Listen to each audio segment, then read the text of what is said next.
Hey guys, welcome to another episode of the Notorious Podcast. I'm really excited for this one. We have a very special guest here, Bella Alubo, also known as Bella Bensley. Yeah? So thanks for coming, Bella. So okay, I'm Razak. This is our first video edition, so I think we just all introduce ourselves So I'm Razak. I'm Sly. Abdul. Bella. I'm PK. Yeah, Ruffy is not here. Ruffy is already on his honeymoon. Yeah, she doesn't. So yeah. What's happening, guys? What's been happening? Sorry, Gig is recording us. Camera can't see him, but shout out to Gig. Shout out. So what's been happening now? We have been watching Big Brother, Still watching Big Brother. I didn't watch football. It's ending this coming Sunday. Football. Okay, yeah, football. Yeah, true. But our team is messing up. Whose team? Say my team. Your team. Me, they bring me Man City jersey. So Big Brother, guys.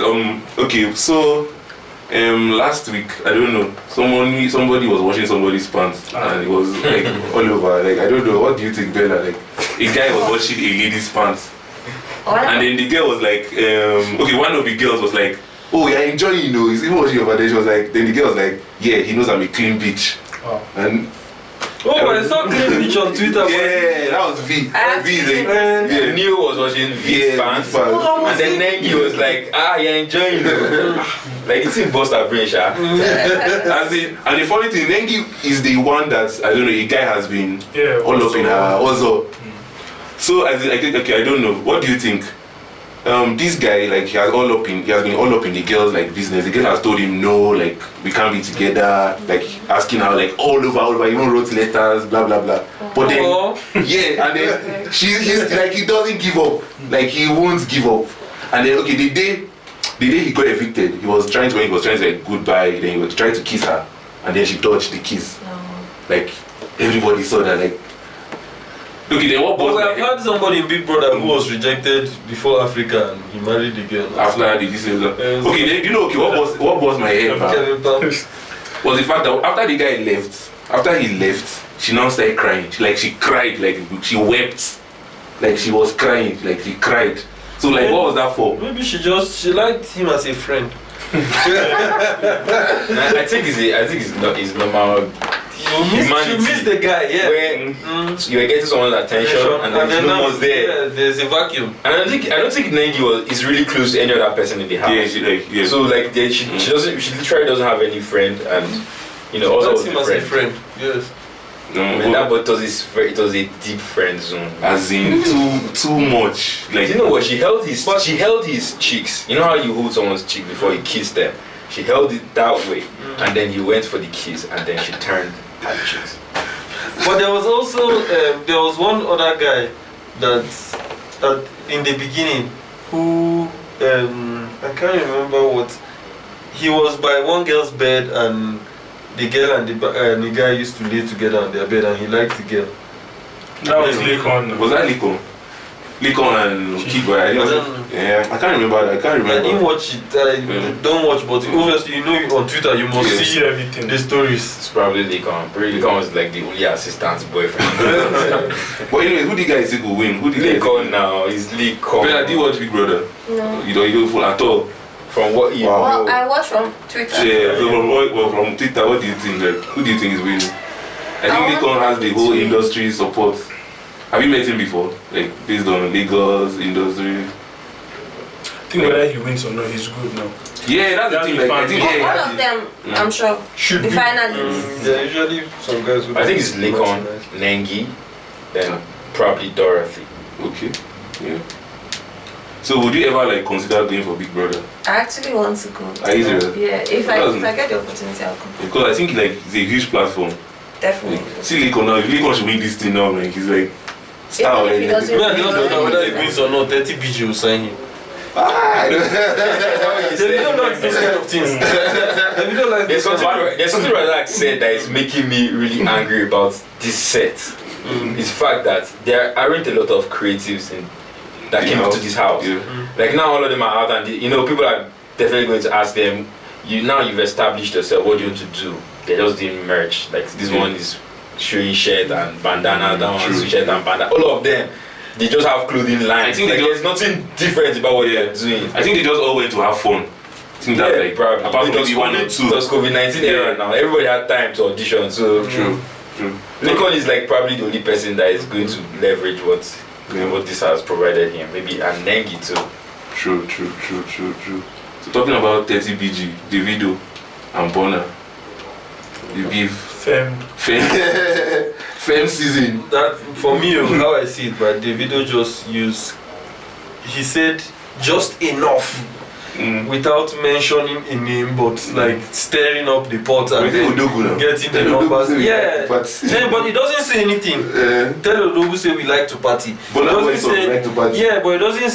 doesn't say that Bonner is the one that is begging for pity, or doesn't say that. He does, but it's just. It's like for example, Mason Greenwood maybe finishes the season with 30 goals and then drops Cristiano's name in an interview.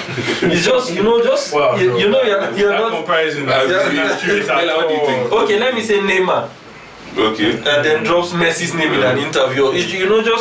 Just for me, how I see it. It's not beef. It's just like I don't believe that David and Whiskey 2 ever had beef.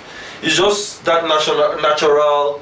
I have to be number one, and sometimes some bad blood can enter. You can just this guy has done this thing, guys. We have to top it.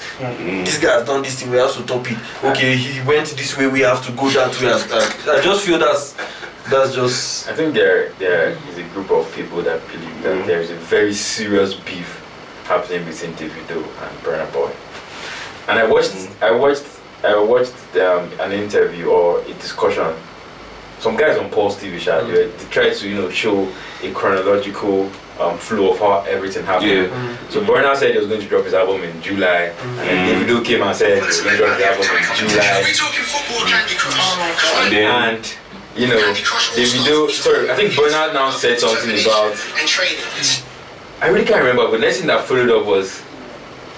No, Bonner now said it was not like on Instagram. He said something. It was not like July is coming. And July is coming. We all laugh. We'll see. The next thing he now gave that example of your dad has money, he bought the whole team, but you can't. The person that he bought the team for can't really play ball. You understand? So everybody just assumed he was talking to Davido. Obviously, who's that? There is something that happened that I didn't even record in my head till I watched that discussion, and that was the fact that there are sometimes you go to YouTube, for example. So 2015 or 16 Bella EP. Yes. The first project. Was it 15 or 16? 15. It was 15. Yeah. So how? That was the one with Alaji Money. Yeah. Yeah. No, that's not the one. No. That was Lucid Dream. Yeah. That was Lucid Dream. This was more revolutionary. Holla. Whipping. Closure. Yeah. So tell us about that. I had just finished university. Yeah. I knew that very soon I won't have where to record because I think I was going to go to Lagos, Young was going to KD and everything. And I had written the verses, but I didn't have beats. Okay. So we actually recorded that EP in like a week, or maybe like 4 days. Wow. Yeah. Because I had already written the verses, we just made the beat around it. Yeah. Well, they do projects, I liked it. I remember like Butter making some beats, like I was there, like then we used to hang a lot in the studio, so I remember that period. And my favorite track was Holla, the one Young did that was my favorite track. I liked it. So after that, like, did you get like any attention from like? I did. Okay. But I'm even trying to remember what was the. I definitely got more attention on Lucid Dream. Okay. Than that one. Oh, okay. Because I'm trying to remember what was the standout track on that one. On that, okay. I feel like then SoundCloud followers, definitely. And I guess industry people, even if like I didn't get like blogs, a lot of attention, but industry people, I think at that point, Osagi, who used to work at Pulse, yeah. That's Osagi, okay. Yes, that's when he like really got into supporting my music. Okay. He still really supports my music. Yeah. Okay. So that I guess people just saw that. Then not many people were putting out EPs. Yeah. So I guess they just thought it was impressive, and I was young. So even though it had flaws like my delivery and things, they thought that at least I'm like. We'll see. And then you're a female, there were like no female rappers. Yeah. So for a girl to be doing that. Yeah. So 2017. 16. No, I'm just like I'm moving on now. Oh, Like yeah, great. 2017, Lucid Dreaming. That was Abi? 16. Oh, 16. Oh, Yeah. wow, I thought it was. Okay, so Lucid Dream, that's Bella 2.0. How did you hook up with Sign X? Do you know my whole music career is not even by my power, my mind?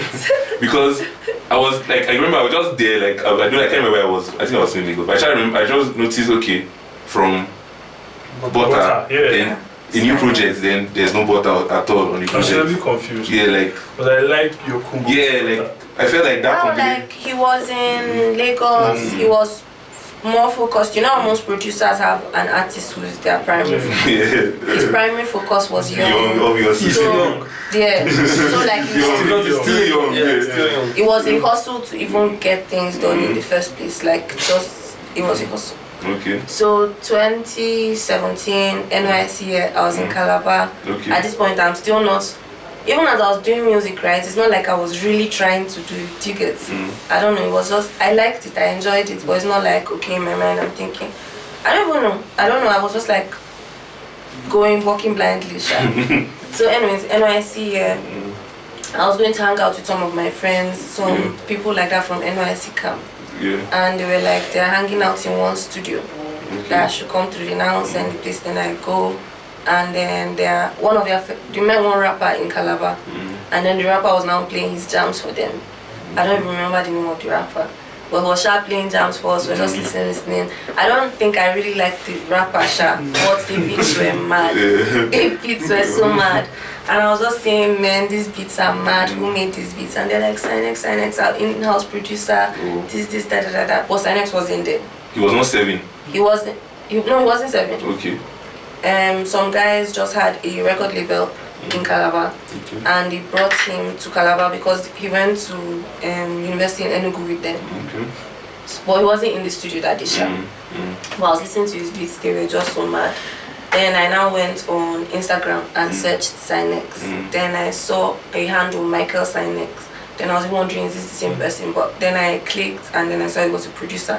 I followed him and I DM'd him. I'm like, he has sent me back this DM in life maybe like 5 times. I'm like, I think I said, hey, sorry to bother you. I just want to know. I don't know what kind of DM. Yeah. And I said, I'm a rapper and I'm trying to do music and I don't have any producer. Something. One very really pathetic.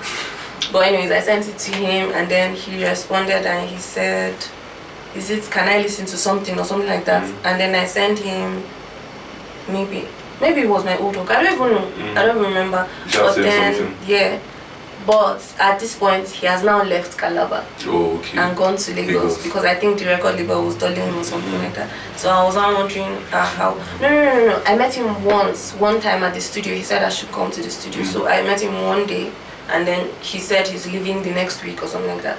So that day I'm just like playing stuff for him. I think we drafted Alaji Money, only hook that day. Or maybe hook and first verse. I didn't finish. I had to find someone else to finish and send him later. Yeah. But anyways, that's how I met him. And then Alaji Money was dope. And that was the first time that anybody had encouraged me to sing. Because like before that, every time I tried to sing, people would be like, just rap. Yeah. But then it was like, no, the hook sounds dope. Do it, that kind of thing. And then his mixing was really dope. I think that was the first time I had gotten like that quality of mixing. Yeah, okay. Before then, yeah, we just kept working. I put out that project. Alaji Money was the first song that got airplay in Lagos. Yeah. Kemi Smalls was the EP. Okay. I think she worked at City FM at the time. Yeah. Well, it was a huge deal to me. And she used to play it on her show like often. It was a big deal to me. But yeah. Shout out to Kemi Smalls. Shout out to Kemi Smalls. So after Lucid Dreaming, that was like and the whole airplay Alaji Money goes, was that what's like opened like you to the record deal? Not really. I think my brother now told me that I should DM Uchi, I believe. Uchi is friends with Osage. Okay. Who was Wizkid's manager, and she just had like that clout of being. Are you the sisters? No. Your sister. Osage, that's metal chick. Yeah, metal chick. She had that clout of being Wizkid's first manager, and also found more cheddar too and scales. Timaya at some point. So I don't think she ever responded to me, Sha, so I think it was like I should reach up Uchi. I think you guys were friends once, right? You and Uchi. Or something. I don't know, Sha said I should reach up Uchi. And I did on Snapchat. And then she now said, okay, she'll let her know. Abi, is there a link I can send her? I sent my SoundCloud. She now sent it to her. Then at this point I'm finishing NYSC, and in my mind I'm just wondering, what am I going to do? Am I now going to do masters? Am I going to look for a job? This and that and that. I actually even applied for a job to NVRI. My dad helped me write one letter like that today. But I applied for a job. And then shortly after, Osaki messages me, and then I sent her more unreleased stuff. And then we're just talking more about like what my plans are. Then she said she'll get back to me, and then she hit me up and she's like, there's the record label that is looking for a female artist to sign. And that time, I don't know why, for some reason, I don't know if it's just people, but I didn't even know YC at the time. But I think Oma Alaji was popping, right? Was popping. I don't know, maybe I didn't listen to that kind of music. I don't even know why I didn't know YC, to be honest, because she's like Tiny Entertainment. She's like, Tiny wants to sign you. I'm like, who's Tiny? She's like, Tiny, YC. I'm like, who's YC? Wow. YC was popping big there. I think I don't know. I think I just there's this illusion that when somebody is big in Lagos, that's all. And it's really not true. Because I know that when I was in school, it was like after that Green died, that guys tours here picked up on that Green. And before then, me, I knew that they used to worry me with it. And I think then it was way worse because social media was not. Yes. YC. You didn't know YC at that time? Yeah, I didn't know YC. But then I think I went to listen to him. I watched a video, I forgot what video, but I just saw that he was too. And then I even need to ask him, because as they were now going to sign me, I sent my music. I did a cover of Who. Okay. No. I did a cover of I made my name. No, it was called And I'm like all the girls. Yeah. And then after we established that connect, shortly after he drops this freestyle called Okay. Yes, so I'm going to ask him. So I went to Lagos. They're like, is there any producer that I know because I want to work with? I'm like, Sinex. From shortly, like NYC time to get here. So we link Sinex. He's now working in a new studio. He's no longer with those former guys. He's working in a new place now. I just trying to make songs because it was like an auditioning process, something like that. They paid for a hotel for me, my flights, everything. I think this was 5 days. 5 days in Lagos, and in those 5 days I think I made 5 songs actually. And then I came back to Jos. I remember my siblings would be asking me, have they emailed you back yet? Because they were like, if it's going to happen now, get an email of a contract. Then they finally emailed the contract. I sent it to my uncle. He proofread it. I signed it. Moved to Lagos. Wow. So wait, so you actually, like, let me see. Okay, you didn't bring Sinex to Lagos, but it's more like you introduced Sinex to Lagos. Yeah, exactly. He was doing his thing regardless. He was already working in another studio, doing his thing. Okay. So you just reunited with Sinex. Yes. So why not Butter at that point? Well, he was not. Well, I don't know if it was in Lagos. I don't know. I had connected with Sinex. We had made dope songs. I really, really, really like Sinex's production. I feel like Butter is great with hip hop. Like very hip hop-ish beats. But Sinex, for the first time, I feel like I was tapping more into my pop side. You were like trying to get a new sound or something. Yes. That period. And he me was naturally, even though based on influence, I was around rappers, I was listening to rap, etc. But naturally, I have always liked Taylor Swift, Avril Lavigne, Chiggets, really girly musicians. And like I said, that MP3 that had I'm a Barbie girl on it, Chiggets, I really liked that song. So I don't know, I feel like, it just helped me connect to that my pop side. again. I remember when I heard the news, like the whole time, like I was really happy because it was a big deal. It was a huge deal. It was a huge deal, and it was so sudden. Like it was so like huge. I felt like it would open, like just like ginger like other guys coming up ahead, like to just make them work hard and stuff. Like it was really huge. It was really huge. Videos dropped. You had features, YC. Then LNV, Late Night Vibration dropped here. The joint EP project YC. That was really dope. That was really and you know, weirdly, I didn't like it. No, I didn't like when it dropped. Yeah. Most people were still getting over the fact that I was a rapper. Yeah, that was my issue. That's still my issue. But the singing, like when I heard that, I was like, what? This guy is singing, like what's going on here? Like the singing was. I think it wasn't even just about rapping. You know, it's that was like the beginning of Alter. Yeah, that period. It didn't even exist at the time. No shame. So it was a kind of weird vibe. We are used to Nigerian music doing happy jams, and then if it's slow, then it's Banky W kind of it's R&B. So, but it was just there was just like a balance that, but it caught on well. And so Late Night Vibe, how do you guys like come together to do that? Like I feel like Wise is one of the coolest people I've ever met, like in life, and I think it was one of the first times I've met somebody who, like, I like cartoons, I like some kinds of music, some kinds of sounds, some kinds of t-shirts, some kinds of just like things I think that are cool, things they are cool too. So it was just very, I don't know, Tiny just said you people should make an EP together. And then as we're just recording, it was just entering, flowing.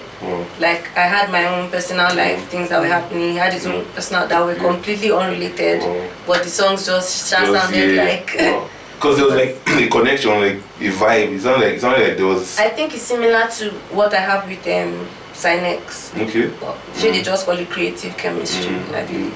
Like there are some people who make good music together. I'll just create nicely together.